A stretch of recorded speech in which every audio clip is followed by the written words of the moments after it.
আজকের রান্নার আয়োজন নিয়ে চলে এলাম আপনাদের মাঝে। দেখতে পাইতেছেন যে সবগুলো শসিন্দা ঢেলে নিয়েছি। আর শসিন্দাটাকে কহি নামেও অনেকে চিনে, জানি না কে কী নামে চিনেন, শসিন্দা না কহি, অবশ্যই কমেন্ট বক্সে বলবেন।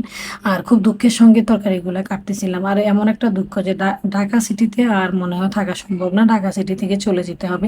মেইন শহরে থেকে যদি এত কিছুই কষ্ট করতে হয়, এত কিছুর সাথে মোকাবিলা করতে হয়, কোনোভাবেই ঢাকা শহরে থাকা যাবে না। হ্যালো হাই এভরিওয়ান, আসসালামু আলাইকুম।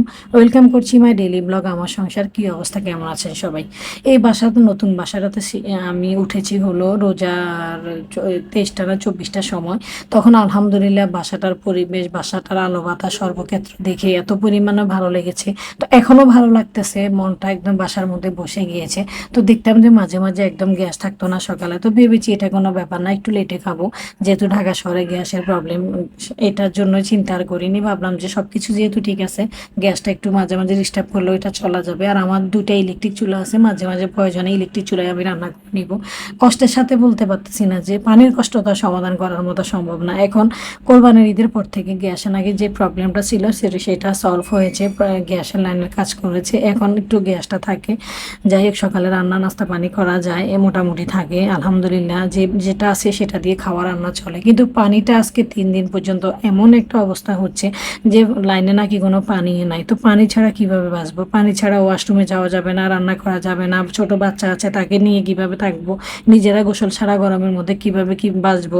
তো খালা আসছিল, খালা কাজ করতে পারেনি, ঘর মোছার জন্য, কাপড় ধোয়ার জন্য পানির প্রয়োজন। তো খালা বলতেছে যে কলসি দেন, আমি আর 2 কলসি পানি এনে দিয়ে যাই। তো আমাদের নিচে ডিপ কল আছে, ডিপ কল থেকে 2 কলসি পানি এনে দিয়ে যায়। এই পানিগুলো দিয়ে 1 কলসি দিয়ে কোনো রকম রান্না খাওয়া হয়েছে।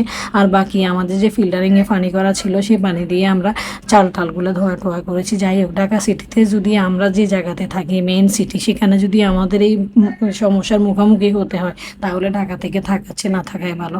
একদিন আমি আমার হাজব্যান্ডকে বলতেছিলাম 2 দিন আগে যে দেখো এইভাবে কষ্ট করাচ্ছে, মনে হয় ঢাকা থেকে চলে যাওয়াই ভালো। তুমি যেহেতু বিদেশে বিজনেস করো, এখন তুমি চলে গেলে আমি তো আর এই ঢাকাতে থাকার দরকার নাই।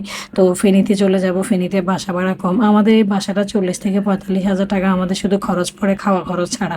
তো ফেনীতে আমি 40-45 হাজার টাকার মধ্যে খাওয়া খরচ, থাকা খরচ, বিলাসিতা জীবন সবই পালন করতে পারবো।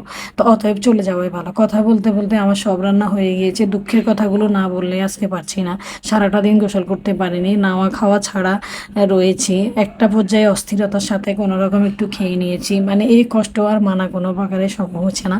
তার মধ্যে বড় ছেলে নাই, বড় ছেলে ঢাকার বাইরে আছে। আর আমার হাজব্যান্ডও আজকে ছিল না, ও আজকে ঢাকার বাইরে আছে। মানে যারা মেইন পুরুষগুলো তারাই বাসার বাইরে, না হয় আমাদেরকে নিচে থেকে একটু পানির ব্যবস্থা করে দিত, আমরা কোনো রকম একটু গোসল টোসল করে নিতাম। আর গোসল করার থেকে বড় হলো এক হাউস হাঁড়ি পাতিল হয়ে আছে, এমন একটা অবস্থা, ধোয়া সম্ভব হচ্ছে না। যাই হোক, অনেক কথা বলেছি, পাশে থেকে দেখবেন। আসসালামু আলাইকুম, থ্যাংকস ফর ওয়াচিং।